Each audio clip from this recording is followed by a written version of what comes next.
हर हर महादेव 25 मई 2024 सोमवार ज्येष्ठ मास शुक्लपक्ष ज्येष्ठ मास मलमास शुक्लपक्ष दशमी रात्रि 4 घंटा 57 मिनिट समय पर्यंत रहिबो। नक्षत्र उत्तरा फाल्गुनी रात्रि 4 घंटा 37 मिनिट समय पर्यंत रहिबो। सूर्योदय 5 घंटा 12 मिनिट, सूर्यास्त 6 घंटा 13 मिनिट, चंद्रोदय 10 घंटा 1 मिनिट, चंद्रास्त 9 घंटा 21 मिनिट।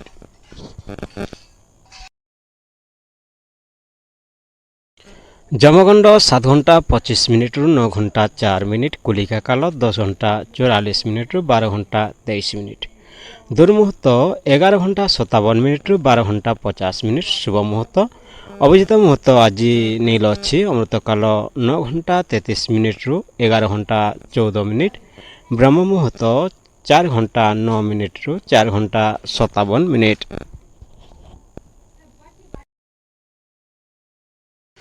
पच्चीस मई 2024 सोमवार राहु अपराह्न 12 घंटा 23 मिनिट रु 2 घंटा 3 मिनिट समय पर्यंत रहिबो। चंद्रमा धनु राशि रे संचार करुछंती। मेष राशि 25 मई 2026 रे चंद्रग्रह धनु राशि रे संचार करे मेष राशि रो नवम भाव को प्रभावित करुछंती।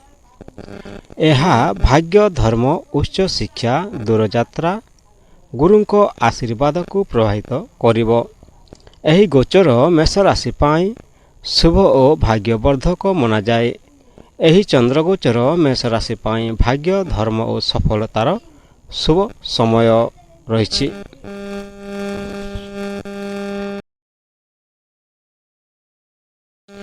धन भाग्यर सहयोगरे धन लाभ हेब।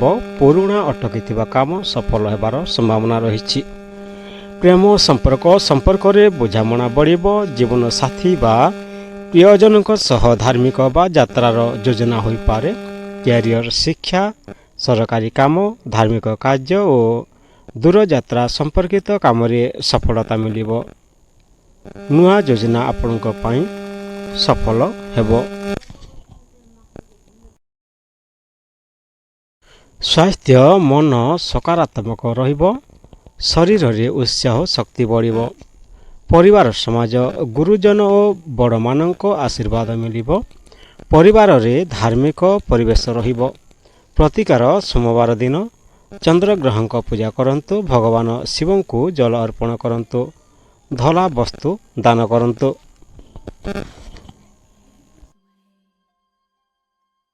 वृषभ राशि 25 मई 2026 रे चंद्रग्रह धनु राशि रे संचार करी वृष राशिर अष्टम भाव को प्रभावित करिवे। एही हठात परिवर्तन गुप्त धन, मानसिक चिंता, गभीर चिंतन और आध्यात्मिकता को प्रभावित करिवो। एही गोचर मिश्रित फल देई पारे। एही चंद्र गोचर वृष राशि पाई परिवर्तन, गभीर चिंतार समय रहिछि। धन हठात धन लाभ बा पुरुणा धन फेरी पाइबे सुजोग रहिछि, किंतु अनावश्यक खर्च और झुंकीपूर्ण निवेशरू सतर्क रुहंतु। प्रेम और संपर्क रे भावना अधिक रहिबो। छोट कथा को नहीं भूल बुझामणा होई पारे, तेणु शांत रुहंतु। कैरियर, रिसर्च, इंश्योरेंस, टैक्स, गुप्त काम और आध्यात्मिक क्षेत्र रे सफलता मिलिबो।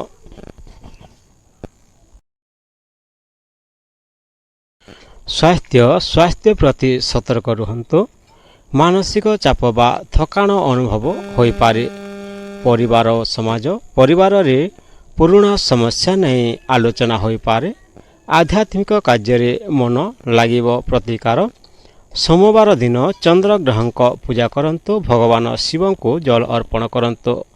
धला वस्तु बा चाउल दान करंतु। मिथुन राशि 25 मई 2026 रे चंद्रग्रह धनु राशि रे संचार करी मिथुन राशि सप्तम भाव को प्रभावित करिवे। यह विवाह, पार्टनरशिप, प्रेम संपर्क और ସାମାଜିକ ସମ୍ପର୍କକୁ ପ୍ରଭାବିତ କରିବ। ଏହି ଗୋଚର ମିଥୁନ ରାଶି ପାଇଁ ସମ୍ପର୍କ ଓ ସହଯୋଗରେ ଶୁଭ ଫଳ ଦେଇପାରେ। ଏହି ଚନ୍ଦ୍ରଗୋଚର ମିଥୁନ ରାଶି ପାଇଁ ପ୍ରେମ, ସହଯୋଗ, ସାମାଜିକ ସଫଳତାର ଶୁଭ ସମୟ ରହିଛି। ଧନ, ପାର୍ଟନରସିପ୍, ବ୍ୟବସାୟ ବା ସହଯୋଗରୁ ଧନ ଲାଭ ହେବ। ନୂଆ ଚୁକ୍ତି ବା ବ୍ୟବସାୟିକ ସମ୍ପର୍କ ଲାଭଦାୟକ ହେବ। ପ୍ରେମ ସମ୍ପର୍କ, ପ୍ରେମ ଓ ବିବାହିତ ଜୀବନରେ ମିଠାସ ବଢ଼ିବ। ଜୀବନ ସାଥୀଙ୍କ ସହ ଭଲ ସମୟ କାଟିପାରିବେ। କ୍ୟାରିୟର, ବ୍ୟବସାୟ, ପବ୍ଲିକ୍ ରିଲେସନ୍, ମିଡ଼ିଆ ଓ କମ୍ୟୁନିକେସନ୍ କ୍ଷେତ୍ରରେ ସଫଳତା ମିଳିବ।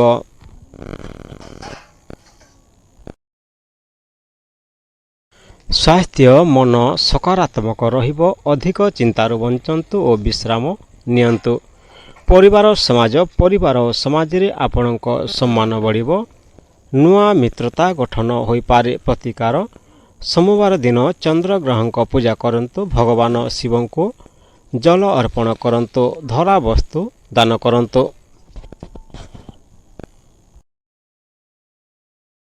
କର୍କଟ ରାଶି 25 ମଇ 2026 ଚନ୍ଦ୍ରଗ୍ରହ ଧନୁ ରାଶିରେ ସଞ୍ଚାର କରି କର୍କଟ ରାଶିର ଷଷ୍ଠ ଭାବକୁ ପ୍ରଭାବିତ କରୁଛନ୍ତି।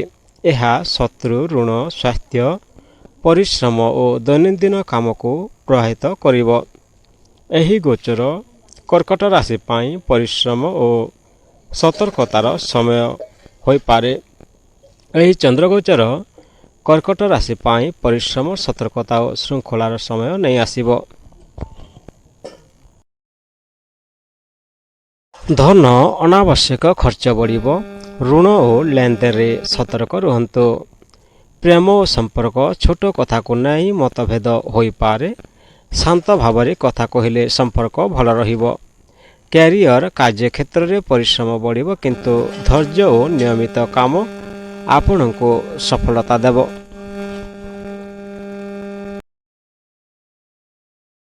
ସ୍ୱାସ୍ଥ୍ୟ ପ୍ରତି ଅବହେଳା କରନ୍ତୁ ନାହିଁ। ଖାଦ୍ୟ ଓ ନିଦ୍ରାରେ ଧ୍ୟାନ ଦିଅନ୍ତୁ।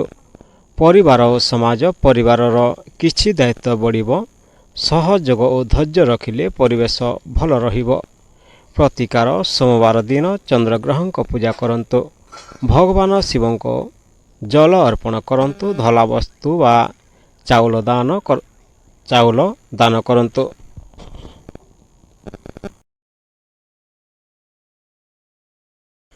ସିଂହ ରାଶି 25 ମଇ 2026 ଚନ୍ଦ୍ରଗ୍ରହ ଧନୁ ରାଶିରେ ସଞ୍ଚାର କରି ସିଂହ ରାଶିର ପଞ୍ଚମ ଭାବକୁ ପ୍ରଭାବିତ କରିବେ।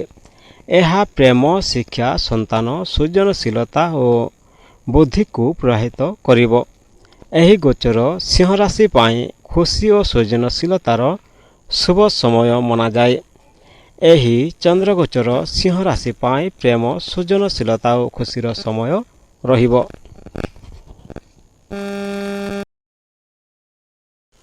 ଧନ, ନୂଆ ଯୋଜନା ବା ସୃଜନଶୀଳ କାମରୁ ଧନ ଲାଭ ହୋଇପାରେ।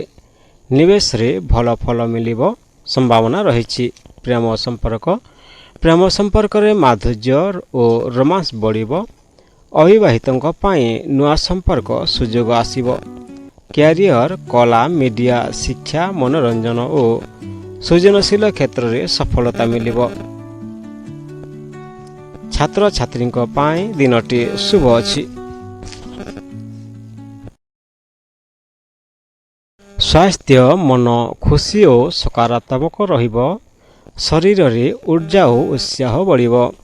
ପରିବାର ଓ ସମାଜ, ସନ୍ତାନ ପକ୍ଷରୁ ଖୁସି ମିଳିବ। ପରିବାର ଓ ସମାଜରେ ଆପଣଙ୍କ ସମ୍ମାନ ବଢ଼ିବ। ପ୍ରତିକାର, ସୋମବାର ଦିନ ଚନ୍ଦ୍ରଗ୍ରହଙ୍କ ପୂଜା କରନ୍ତୁ। ଭଗବାନ ଶିବଙ୍କୁ ଜଳ ଅର୍ପଣ କରନ୍ତୁ। ଧଳା ବସ୍ତୁ ଦାନ କରନ୍ତୁ।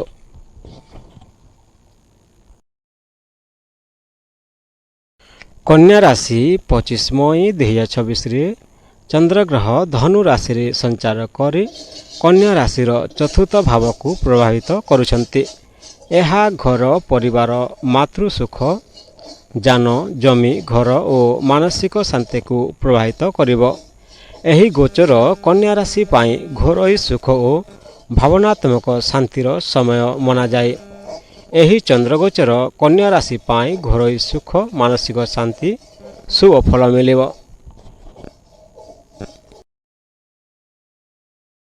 ଧନ, ଘର, ଜମି ବା ଯାନ ସମ୍ପର୍କିତ କାମରୁ ଲାଭ ମିଳିବ। ପରିବାର ପାଇଁ ଖର୍ଚ୍ଚ ବଢ଼ିପାରେ କିନ୍ତୁ ଏହା ଉପକାରୀ ହେବ। ପ୍ରେମ ସମ୍ପର୍କ, ପରିବାର ଓ ପ୍ରେମ ସମ୍ପର୍କରେ ମିଠାସ ବଢ଼ିବ। ଘରେ ଖୁସିର ପରିବେଶ ରହିବ। କ୍ୟାରିୟର, ଘରୁ କାମ, ଶିକ୍ଷା, ରିଅଲ ଏଷ୍ଟେଟ୍, କୃଷି ବା ଘରୋଇ ବ୍ୟବସାୟରେ ଲାଭ ମିଳିବ। କାର୍ଯ୍ୟକ୍ଷେତ୍ରରେ ମନ ଶାନ୍ତ ରଖି କାମ କରନ୍ତୁ।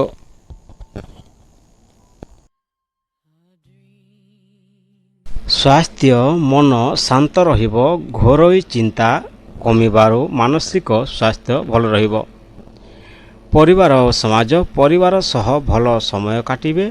ମାତାଙ୍କ ଆଶୀର୍ବାଦ ଓ ସହଯୋଗ ଲାଭଦାୟକ ହେବ।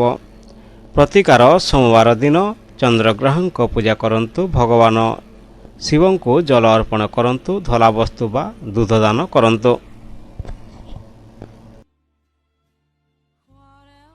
ତୁଲା ରାଶି 25 ମଇ 2026ରେ ଚନ୍ଦ୍ରଗ୍ରହ ଧନୁ ରାଶିରେ ସଞ୍ଚାର କରି ତୁଲା ରାଶିର ତୃତୀୟ ଭାବକୁ ପ୍ରଭାବିତ କରୁଛନ୍ତି।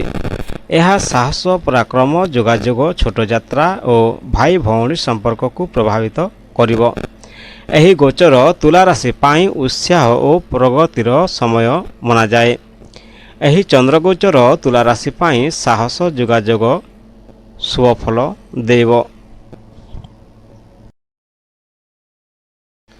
ଧନ, ନୂଆ ଯୋଜନା ଓ ଯୋଗାଯୋଗରୁ ଧନ ଲାଭ ହେବ। ଛୋଟ ବ୍ୟବସାୟ ବା ଯାତ୍ରାରୁ ଲାଭ ମିଳିବ। ପ୍ରେମ ସମ୍ପର୍କରେ କଥାବାର୍ତ୍ତା ଓ ବୁଝାମଣା ବଢ଼ିବ।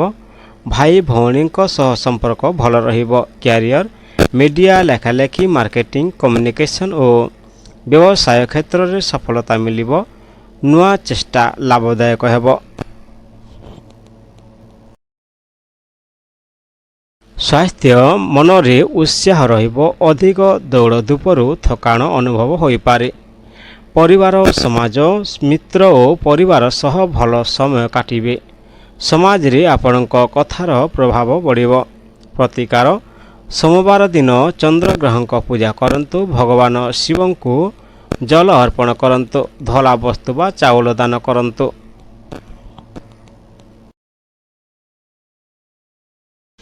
ବିଛା ରାଶି 25 ମଇ 2026ରେ ଚନ୍ଦ୍ରଗ୍ରହ ଧନୁ ରାଶିରେ ସଞ୍ଚାର କରି ବିଛା ରାଶିର ଦ୍ୱିତୀୟ ଭାବକୁ ପ୍ରଭାବିତ କରୁଛନ୍ତି।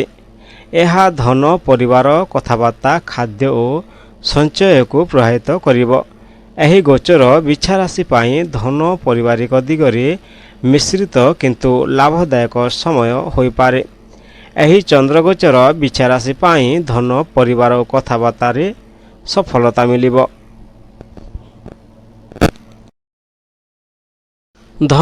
ଧନ ଲାଭର ସୁଯୋଗ ମିଳିବ। ପୁରୁଣା ଅଟକିଥିବା ଧନ ଫେରି ପାଇପାରନ୍ତି। ଅନାବଶ୍ୟକ ଖର୍ଚ୍ଚରୁ ସତର୍କ ରୁହନ୍ତୁ। ପ୍ରେମ ସମ୍ପର୍କ, ପରିବାର ଓ ପ୍ରେମ ସମ୍ପର୍କରେ ମିଠା କଥା ଲାଭଦାୟକ ହେବ। କଠୋର କଥା କହିବାରୁ ବଞ୍ଚନ୍ତୁ। କ୍ୟାରିୟର, ବ୍ୟବସାୟ, ବ୍ୟାଙ୍କିଂ, ଫାଇନାନ୍ସ ଓ କଥାବାର୍ତ୍ତା ସମ୍ପର୍କିତ କାମରେ ସଫଳତା ମିଳିବ।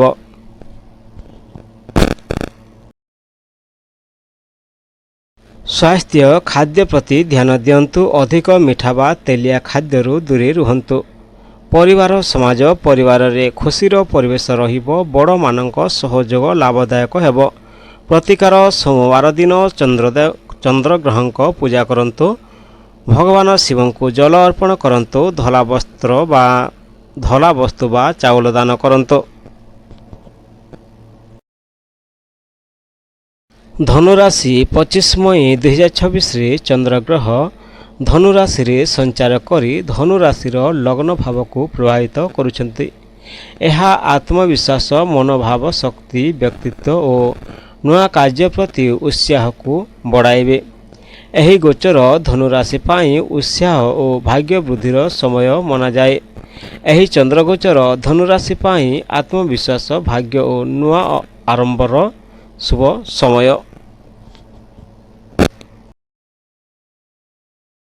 ଧନ, ନୂଆ ଯୋଜନାରୁ ଧନ ଲାଭ ହୋଇପାରେ। ଭାଗ୍ୟର ସହଯୋଗରେ ଅଟକିଥିବା କାମ ସଫଳ ହେବାର ସମ୍ଭାବନା ରହିଛି।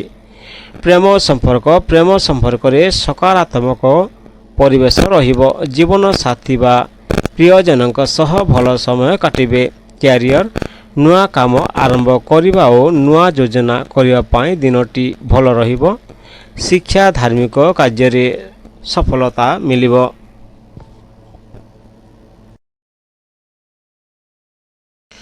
ସ୍ୱାସ୍ଥ୍ୟ, ମନ ଖୁସି ଓ ଉତ୍ସାହିତ ରହିବ। ଶରୀରରେ ଉର୍ଜା ବଢ଼ିବ। ପରିବାର ଓ ମିତ୍ରମାନଙ୍କ ସହ ଭଲ ସମୟ କାଟିପାରିବେ। ସମାଜରେ ଆପଣଙ୍କ ସମ୍ମାନ ବଢ଼ିବ। ପ୍ରତିକାର, ସୋମବାର ଦିନ ଚନ୍ଦ୍ରଗ୍ରହଙ୍କ ପୂଜା କରନ୍ତୁ। ଭଗବାନ ଶିବଙ୍କୁ ଜଳ ଅର୍ପଣ କରନ୍ତୁ। ଧଳା ବସ୍ତୁ ବା ଚାଉଳ ଦାନ କରନ୍ତୁ। ମକର ରାଶି 25 ମଇ 2026ରେ ଚନ୍ଦ୍ରଗ୍ରହ ଧନୁ ରାଶିରେ ସଞ୍ଚାର କରି ମକର ରାଶିର ଦ୍ୱାଦଶ ଭାବକୁ ପ୍ରଭାବିତ କରିବେ। ଏହା ଖର୍ଚ୍ଚ, ବିଦେଶ, ନିଦ୍ରା, ମାନସିକ ଚିନ୍ତା ଓ ଆଧ୍ୟାତ୍ମିକତାକୁ ପ୍ରଭାବିତ କରିବ। ଏହି ଗୋଚର ମକର ରାଶି ପାଇଁ ସତର୍କତା ଓ ଧୈର୍ଯ୍ୟର ସମୟ ହୋଇପାରେ। ଏହି ଚନ୍ଦ୍ରଗୋଚର ମକର ରାଶି ପାଇଁ ଆତ୍ମଚିନ୍ତନ, ସତର୍କତା ଓ ଆଧ୍ୟାତ୍ମିକତାର ସମୟ ରହିଛି। ଧନ, ଅନାବଶ୍ୟକ ଖର୍ଚ୍ଚ ବଢ଼ିବ। ବିଦେଶ ବା ଯାତ୍ରା ସମ୍ପର୍କିତ ଖର୍ଚ୍ଚ ହୋଇପାରେ। ଧନ ଲେନଦେନରେ ସତର୍କ ରୁହନ୍ତୁ। ପ୍ରେମ ସମ୍ପର୍କ, ମନରେ ସେନ୍ସିଟିଭ୍ ଭାବନା ବଢ଼ିପାରେ। ଛୋଟ କଥାକୁ ନେଇ ଅଧିକ ଚିନ୍ତା କରିବାରୁ ବଞ୍ଚନ୍ତୁ। କ୍ୟାରିୟର, କାର୍ଯ୍ୟକ୍ଷେତ୍ରରେ ଶାନ୍ତ ଭାବରେ କାମ କରନ୍ତୁ। ବିଦେଶ, ହସ୍ପିଟାଲ, ଆଧ୍ୟାତ୍ମିକ ବା ଗୁପ୍ତ କାମ ସହ ଜଡ଼ିତ ଲୋକଙ୍କୁ ଲାଭ ମିଳିବ। ସ୍ୱାସ୍ଥ୍ୟ, ନିଦ୍ରା ଓ ମାନସିକ ଚାପ ପ୍ରତି ଧ୍ୟାନ ଦିଅନ୍ତୁ। ବିଶ୍ରାମ, ଧ୍ୟାନ କରିଲେ ଲାଭ ମିଳିବ। ପରିବାର, ସମାଜ, କିଛି ସମୟ ଏକାକୀ ରହିବାକୁ ମନ ହୋଇପାରେ। ପରିବାର ସହ ଶାନ୍ତ ଭାବରେ କଥାବାର୍ତ୍ତା କରନ୍ତୁ। ପ୍ରତିକାର, ସୋମବାର ଦିନ ଚନ୍ଦ୍ରଗ୍ରହଙ୍କ ପୂଜା କରନ୍ତୁ। ଭଗବାନ ଶିବଙ୍କୁ ଜଳ ଅର୍ପଣ କରନ୍ତୁ। ଧଳା ବସ୍ତୁ ବା ଚାଉଳ ଦାନ କରନ୍ତୁ।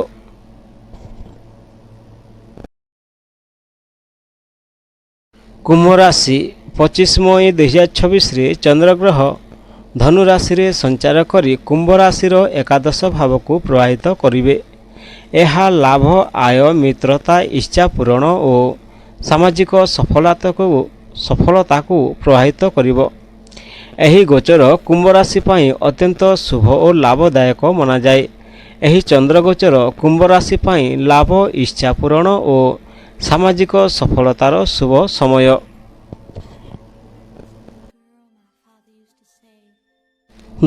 ଧନ ଲାଭର ନୂଆ ସୁଯୋଗ ମିଳିବ। ପୁରୁଣା ଅଟକିଥିବା ଟଙ୍କା ଫେରି ପାଇବାର ସମ୍ଭାବନା ରହିଛି। ପ୍ରେମ ସମ୍ପର୍କରେ ଖୁସି ଓ ବୁଝାମଣା ବଢ଼ିବ। ମିତ୍ରତା ପ୍ରେମରେ ପରିଣତ ହୋଇପାରେ। କ୍ୟାରିୟର, କାର୍ଯ୍ୟକ୍ଷେତ୍ରରେ ନୂଆ ସୁଯୋଗ ମିଳିବ। ବ୍ୟବସାୟ, ନେଟୱାର୍କିଂ, ସୋସିଆଲ ମିଡ଼ିଆ ଓ ଟିମ୍ ୱାର୍କରେ ଭଲ ସଫଳତା ମିଳିବ।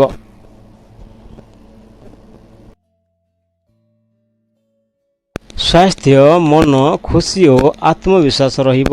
ଶରୀରରେ ଉର୍ଜା ବଢ଼ିବ। ପରିବାର, ସମାଜ, ମିତ୍ର ଓ ପରିବାର ସହ ଭଲ ସମୟ କାଟିବେ।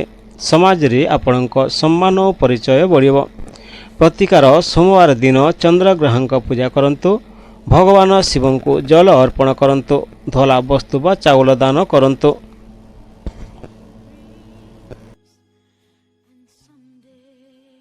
ମୀନ ରାଶି 25 ମଇ 2026 ଚନ୍ଦ୍ରଗ୍ରହ ଧନୁ ରାଶିରେ ସଞ୍ଚାର କରି ମୀନ ରାଶିର ଦଶମ ଭାବକୁ ପ୍ରଭାବିତ କରିବେ।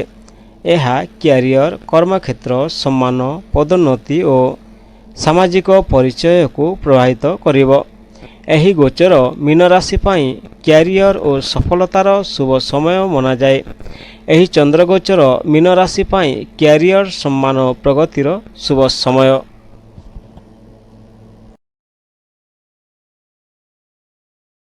ଧନ, କାର୍ଯ୍ୟକ୍ଷେତ୍ରରୁ ଧନ ଲାଭର ସୁଯୋଗ ମିଳିବ। ନୂଆ ଦାୟିତ୍ୱ ବା କାମରୁ ଆର୍ଥିକ ଲାଭ ହେବ।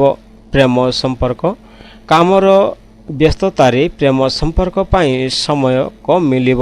ତଥାପି ସମ୍ପର୍କରେ ବୁଝାମଣା ରଖନ୍ତୁ। କ୍ୟାରିୟର, ଚାକିରି ଓ ବ୍ୟବସାୟରେ ଭଲ ସୁଯୋଗ ମିଳିବ। ଉଚ୍ଚ ଅଧିକାରୀଙ୍କ ସହଯୋଗ ଓ ପ୍ରଶଂସା ଲାଭଦାୟକ ହେବ।